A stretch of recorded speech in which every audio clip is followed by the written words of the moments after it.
Olá! O Nós da Escola é uma série que pretende discutir os principais nós que professores, pais e alunos vivem no contexto escolar, especialmente no contexto das escolas particulares. E conversando sobre isso, sobre esses nós, a gente começa a desatá-los. Eu me chamo Felipe Serpa, sou pedagogo, gestor escolar, coordenador pedagógico. Eu sou Igor Fernandes, psicólogo escolar. Show! E o tema de hoje, esse nó, é sobre a questão da política nas escolas. E aí, eu peguei aqui um trecho para nos ajudar a fazer essa introdução, essa contextualização. Escola sem partido é escola sem debate político? As abordagens pedagógicas não são necessariamente neutras, porque na comunicação humana todos os sujeitos se expressam de acordo com os seus valores e visões de mundo. Mas é possível o professor ensinar assuntos que dividem a população como política de forma isenta e imparcial? Existe realmente um risco de doutrinação política nas escolas? E a função da escola não passa pela formação para a cidadania e, portanto, pelo debate político? O que você pensa sobre isso? Eu começo logo com... A minha pergunta mas o papel da escola não é fazer refletir? Não temos que... quer dizer, entendo que fazer refletir não é doutrinar, né? Mas fazer refletir pressupõe que o conteúdo esteja sendo debatido. Mas sabe uma coisa que eu tenho escutado muito ultimamente? É muito interessante, muito mais do que há anos atrás. Eu escuto cada dia mais assim, esse assunto não é da escola. Esse assunto é um assunto de família. Os valores, os aspectos, isso aqui vocês não se metem, vocês vão instruir. Né? E aí quando a gente fala em instruir, significa ensinar os conhecimentos historicamente construídos. Ok. Mas aí como é que você instrui um aluno de geografia, história, né? Que muitas vezes você não consegue tirar a política dali de dentro? Eu acho que perde-se uma coisa importante. Né? A palavra política quer dizer relação. Todos somos políticos. Né? Eu entendo que quando famílias vêm com esse tipo de abordagem, ela está se referindo à política partidária. Perfeito. Né? Entretanto, um dia esse cidadão, né, esse jovem cidadão que vai votar e tal, ele também estará influenciando, né, os rumos do nosso país. E eu prefiro ter a certeza de que ele é capaz de fazer uma boa reflexão porque ele exercitou essa reflexão. E aí, perfeito, quando você levanta essa bola, né? Como é que eu faço para ensinar os conteúdos das ciências humanas, principalmente geografia, história, filosofia, sociologia, sem promover um debate? Impossível, eu acho. Não, eu não diria nem promover um debate. Até para você abordar o assunto, você conseguir tirar esses assuntos que às vezes dividem opiniões, é impossível. Por quê? Como tudo na vida, né, você encontra ali assuntos que você vai ter A e B. Só que você resgatou um negócio muito interessante, que é a política com P maiúsculo, né, que não é essa do partidarismo, das linhas, dessa guerra cultural ideológica, etc. e tal, que está muitas vezes permeando todas as relações, inclusive, né, socialmente a gente vê essa transversalidade em vários assuntos, mas que dentro da escola existe um aspecto que, e aí eu entendo quando existe essa doutrinação, é quando o professor erra na mão, erra na abordagem, que eu também não acho que não exista, e eu acho que é um assunto que a gente precisa falar, porque a gente falou, não existe neutralidade, mas existe uma abordagem imparcial, em que o professor, o ser humano, consegue se posicionar sem se colocar em lados, necessariamente. É óbvio. Ainda que ele se entenda em algum lado. E é por isso que não existe neutralidade. Exato. Eu não tenho como ser neutro se eu estou vivendo dentro desse ambiente. né? Eu posso ser neutro, eu que não sou biólogo, consigo ser neutro olhando um formigueiro. Eu olho as formigas e falo, nossa, que interessante, essa organização social e tal. Não sei nem se um biólogo consegue ser neutro olhando um formigueiro. Eu, como psicólogo, consigo. Agora, vivendo aqui, eu trago minha história, eu trago minha cultura, eu trago tudo que, né, sofri nesses ambientes, ou por essas políticas, e aquilo que me promoveu, aquilo que me fez regredir, etc, etc. E por isso toda visão é legítima. Exato, exato. E exatamente por isso eu acho que é esse o ponto principal. Quando o professor não se coloca como a minha posição é a melhor, é o que vocês deveriam pensar também. Quando ele não se coloca nesse lugar, ele entendeu que a visão do outro, com a experiência prévia que o outro tem, da família dele, é legítima. E Sim. pode ser divergente da dele. Eu acredito, né? E aí a gente está aqui colocando, evidentemente, sempre os bons profissionais para que nós possamos debater, né?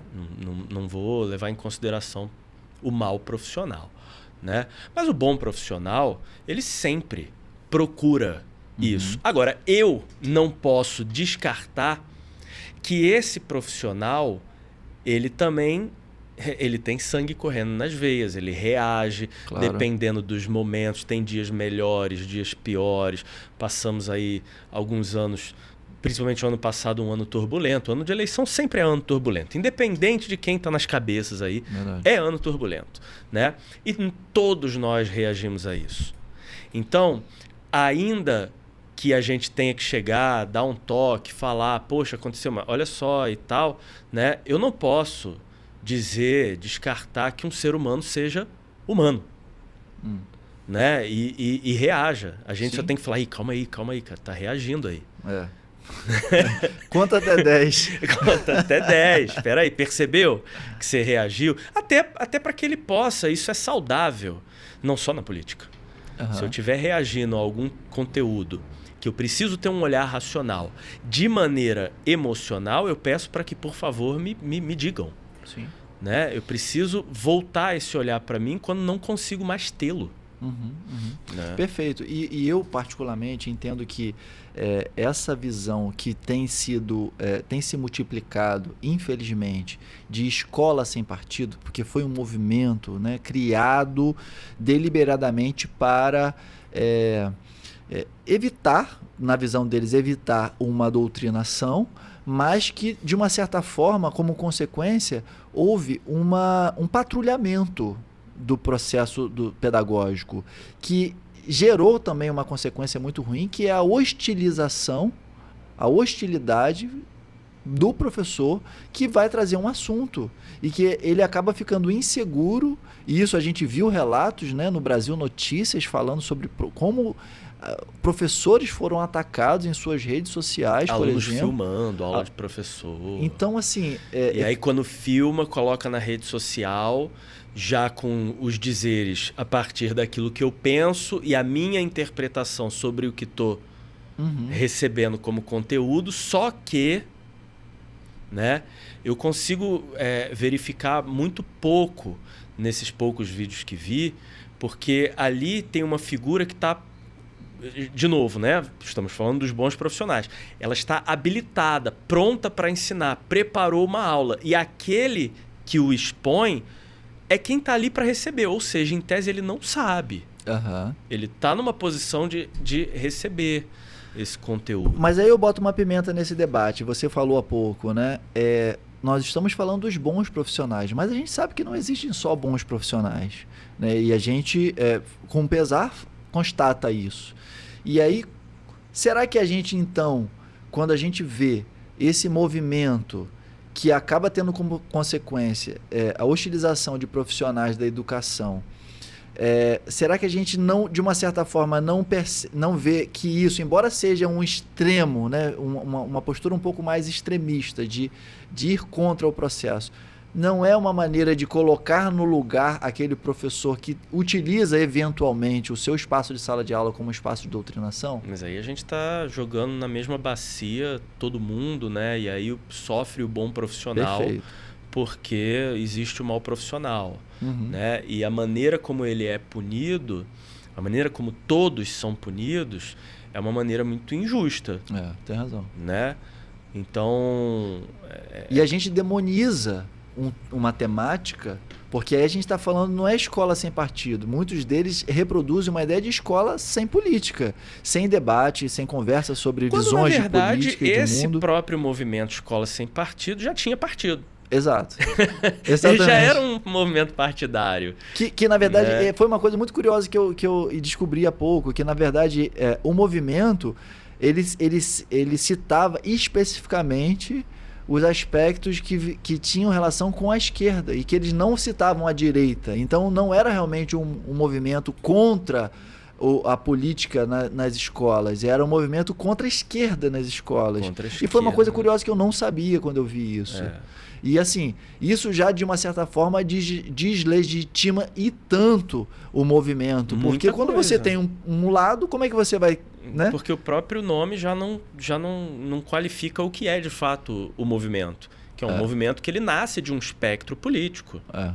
Né? Então, assim, isso tem que ficar muito claro. Né? Mas eu também entendo, eu vou fazer advogado do diabo. Eu estudei em universidade pública e eu ouço nessas falas a favor de escola sem partido, livres, etc., que esses espaços estão dominados pela esquerda.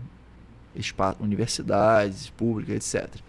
E que, portanto, o movimento ele é contrário a este processo. E aí ele se justifica nesse contexto. Só que quando a gente vê que Escola Sem Partido ele está atingindo todas as escolas, seja de ensino superior ou ensino básico, a gente vê o quão maléfico é esse movimento.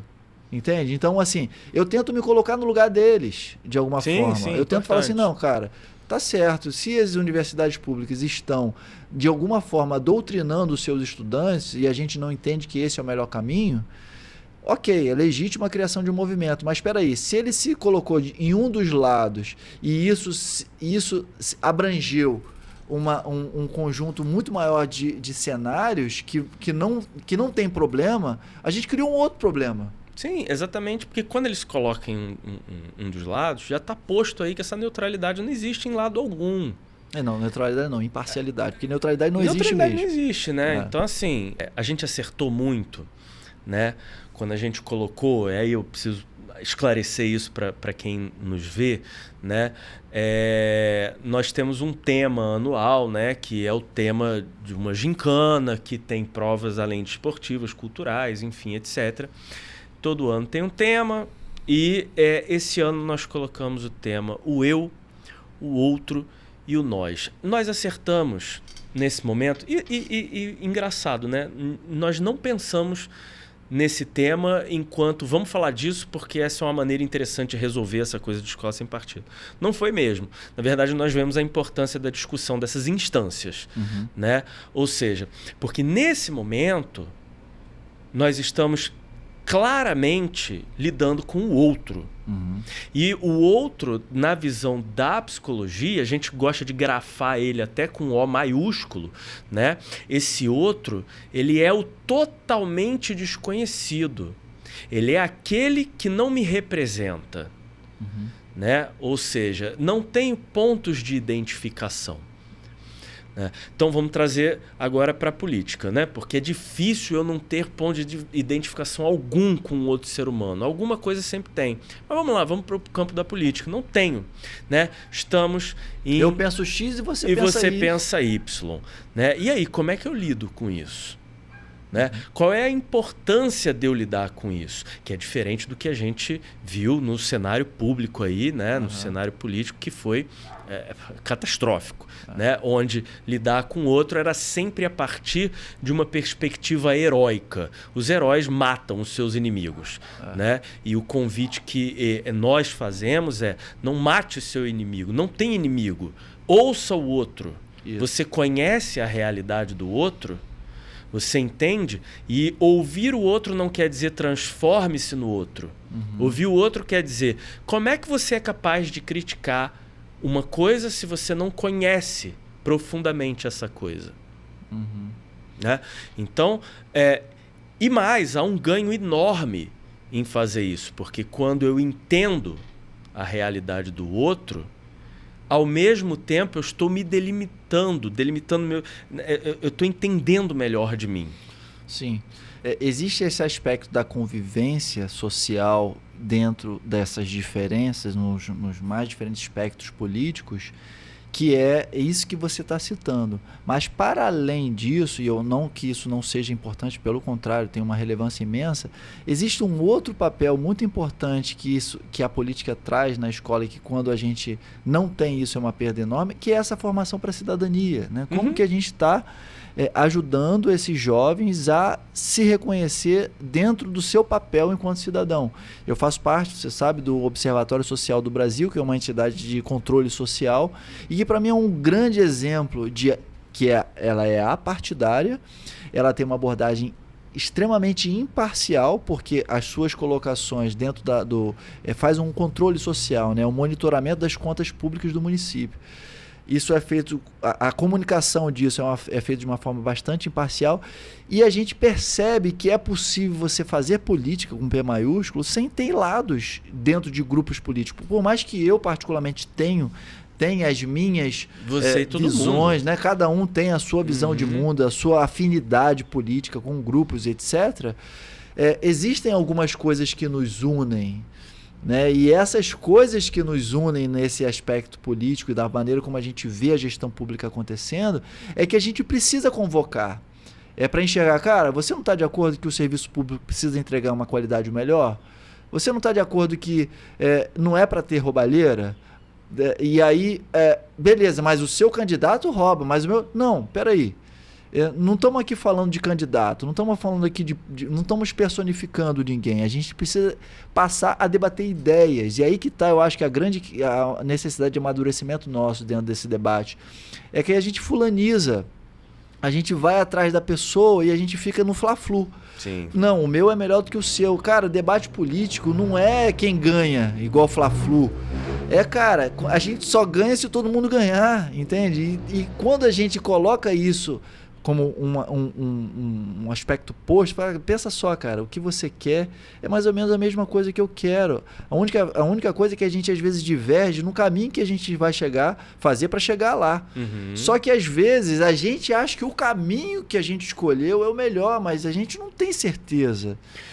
E há uma certa fantasia de que se o professor não trouxer nada, então os jovens mantêm-se uma folha de papel em branco no que concerne à política. E isso não é verdade. Os jovens, eu encontrei ano passado, né? Estamos em 2023, portanto, ano passado foi o ano de eleição, né? Eu encontrei os jovens o ano passado sedentos por debates, por se expressar, se expressar, por querer entender melhor o que está acontecendo, né? Ou seja, e aí? A gente faz o quê? Deixa o cara bater a cabeça dele? Se vira aí, meu irmão. Eu tenho que te ensinar quanto é 2 mais 2. Pois é, aí que não, né? Aí que realmente a gente vem para trazer e reforçar essa visão de que a escola precisa continuar sendo um espaço de debate, inclusive político, de reflexão, mas de uma coisa desapaixonada. E aí o papel do professor é muito importante nesse processo, que não é dele trazer a visão dele como a correta, é trazer a visão dele. E às vezes a visão dele com aquele cuidado de que, como educador, ele precisa se colocar no lugar de educador, que não, peraí, essa é uma visão, mas eu entendo que existe uma outra. E quando o cara consegue fazer isso, mostrar os dois lados e conseguir unir os pontos, ou seja, mostrar que existem pontos que nos unem e que esses pontos é o que a gente tem que explorar e deixar com que e conseguir fazer com que as diferenças, que a gente consiga enxergar essas diferenças, mas que essas diferenças não nos afastem, não nos rivalize. Sim. Eu acho que esse é que é o ponto. E é difícil, às vezes, a parte emocional. Como é que faz? Porque quando a gente tem um jovem que tem uma família em casa, que veste a camisa e ele é o candidato roxo até a morte, como é que esse aluno vai debater na sala? E isso vai aparecer na sala de aula. Às vezes dos dois lados. Eu não vejo problema de aparecer na sala de aula, contanto que se possa debater sobre isso. Contanto que eu não queira colonizar a opinião do outro. Nem professor, nem aluno. Estamos em um debate franco. Sim. Né? Estamos olhando pontos de vista. E a gente não pode negar que a habilidade do professor, nesse momento, é muito importante. Não, isso aí parte do princípio que ele tenha. É isso aí. Né? Então, assim, é aquilo. Às vezes acerta, a maior parte das vezes acerta. Sim, sim. Mas pode cometer falhas. Eu acho que a escola tem que manter... E aí, por que não quer fazer falha? Não vai se colocar na condição? Entende? É tipo assim, vamos fugir da possibilidade do erro, então não vamos tentar. Então vamos ficar parados dentro de casa. É isso né? aí. A gente nem sai. Né? Até porque a gente está... Olha que importante isso, né? A gente está trabalhando com jovens que cada vez mais têm medo enorme da falha. Né? E isso no que eu tenho visto nos meus estudos, isso é muito por conta desse excesso de informação. Excesso de informação já é por si só paralisante. É muito fácil eu ir na loja e escolher entre 2 ou 3 calças. Se me botar 15 calças na frente, eu já fico perdido. Entende? Então, assim, por outro lado, tem as redes sociais que sempre mostram, na maioria das vezes, o belo e etc. E você olha para a sua vida e você fala, nossa, mas eu estou muito longe desse negócio aqui. Né? Ou seja, falhar vira uma coisa muito grande para esse jovem. Né? Então, e aí, se eu o dispenso desse debate, de colocar num espaço seguro que é a escola, as suas ideias e a gente poder, né, refletir sobre isso. Se eu dispenso esse espaço, por outro lado, eu tô alimentando a coisa do... vamos evitar que aí a gente não falha. Exatamente. E você falou, Igor, um assunto que é central também, que a gente não pode deixar de falar, que são a questão das redes sociais. E o papel que elas têm hoje, até na formação de opinião política. E a gente vê o quão vulnerável somos nós, e em especial os jovens, no lidar com essas informações que chegam pelo WhatsApp, pelo Instagram ou outras redes sociais. E que se a escola não se ocupar de ajudar na diminuição dessa vulnerabilidade, na conscientização da maneira, a forma como essas informações chegam, quando a gente compartilha uma coisa, como que a gente checa isso, a gente também erra na mão e leva a gente para um precipício enquanto sociedade. Porque a gente vê jovens estão na escola, a gente ainda tem algum espaço e tempo para conseguir ajudar esses garotos, essas meninas. Porque os adultos, eu já não estou vendo muito espaço, porque eu tenho parentes que a gente vê que não sabem fazer a triagem que tem que ser feita quando chega uma informação. E reproduzem uma informação equivocada, uma fake news, uma mentira, e vão reproduzindo, e isso vai se alastrando. E aí, isso não tem a ver com um lado. Eu não estou falando de A ou B. Eu estou falando da maneira como muitas vezes a politicagem é feita no Brasil e a gente vira vítima e vira e bucha e vai reproduzindo. Entende? Então, assim, como não falar sobre isso dentro de um espaço educacional, né, entendendo que os espaços de formação transcendem o muro da escola e muitas vezes essa formação é contrária ao que a gente espera de uma construção social saudável. Né? Exato. Se a gente abrir mão desse espaço, a gente não está abrindo mão só daquele momento do debate. Tem muito mais coisa sendo deixada de lado. E isso precisa ficar muito claro para as famílias. Sabe? Eu não posso prescindir desse debate quando eu tenho o jovem que sai da sua casa e chega até a gente querendo, poxa, mas você sabe que no ano passado a coisa que eu mais ouvia quando eu entrava dentro de sala de aula é: professor, vamos fazer um debate? Cara, mas assim, de novo, outro debate, e não era só sobre política, mas como o ano passado era um ano de eleição, debate era uma coisa muito natural, né? De aparecer na mente deles como solução pedagógica. Né? Então, vamos fazer um debate? Vamos fazer um debate? Fizemos alguns interessantes, né? Onde havia todo o cuidado para entregar essa imparcialidade. Não tinha ninguém neutro dentro de sala de aula. Por que não tinha ninguém neutro? Porque cada um que entrou naquela sala entrou com a sua história, com a sua cultura, suas vivências, né, etc, etc. Mas havia ali uma espécie de pacto para que pudéssemos, vamos debater. A gente não veio colar lambe-lambe na parede. A gente veio debater, né? Então, assim... E eu acho que esse é o primeiro passo quando a gente fala desse assunto, né? É estabelecer esse pacto de convivência, né? Quais são, quais são as premissas que a gente está colocando? E muitas vezes o problema acontece quando isso não está muito claro, né? Quando você não consegue estabelecer essas regras de um debate, de uma conversa. E aí eu diria que alguns assuntos que são muito polêmicos, que aparecem quando a gente tem hoje o STF como... Antigamente não havia nenhuma questão. Quando a gente falava sobre o Supremo Tribunal Federal, ok. Não para nós mortais, né? Talvez não para a sociedade de uma forma geral, mas não existia. STF não era uma questão. Hoje é. Ninguém sabia nem os nomes dos ministros. Exato. Hoje a gente escala o STF, mas às vezes não escala o time de futebol que a gente gosta. Exatamente. Né? Aí você tem comunismo, socialismo, capitalismo, esses antagonismos, esses extremos também se aparecem como bandeiras, a favores ou contra, né? E aí também tem um valor importante, que é o aspecto conceitual. Vamos entender o que é isso. Vamos olhar aqui no livro, vamos fazer uma pesquisa para a gente sair daquele conceito construído por um grupo, né? Da maneira de visão daquele grupo e passar a olhar para o conceito estrito, literal daquele... De qual sistema político eu estou falando quando eu estou falando de capitalismo? Qual? É o lá do início? Né?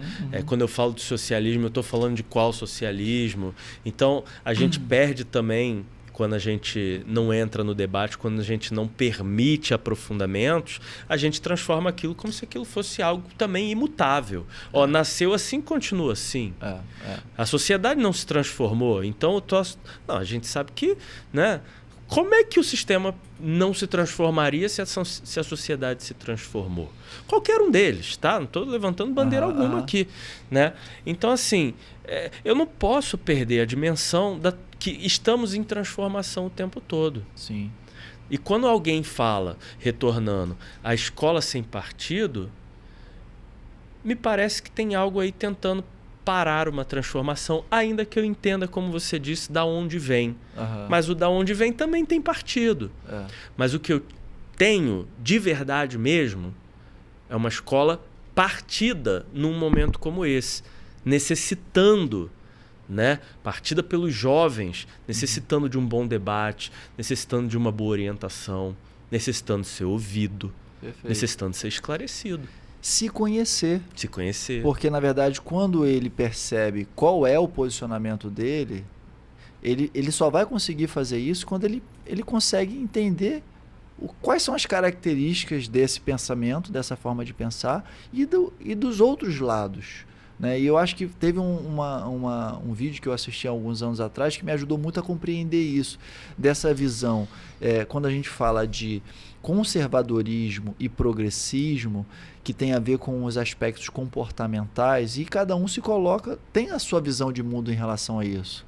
E é legítimo. Algumas pessoas entendem que né, a visão conservadora de mundo se adequa mais à sua. E às vezes é o contrário. E quando a gente sai disso e consegue olhar para os candidatos que existem e enxergar em que espectro dessa linha entre conservador, ultraconservador e progressista, né? Não sei se existe ultraprogressista. Seria, sei lá, o comunista, sei lá. Talvez. Sei, né?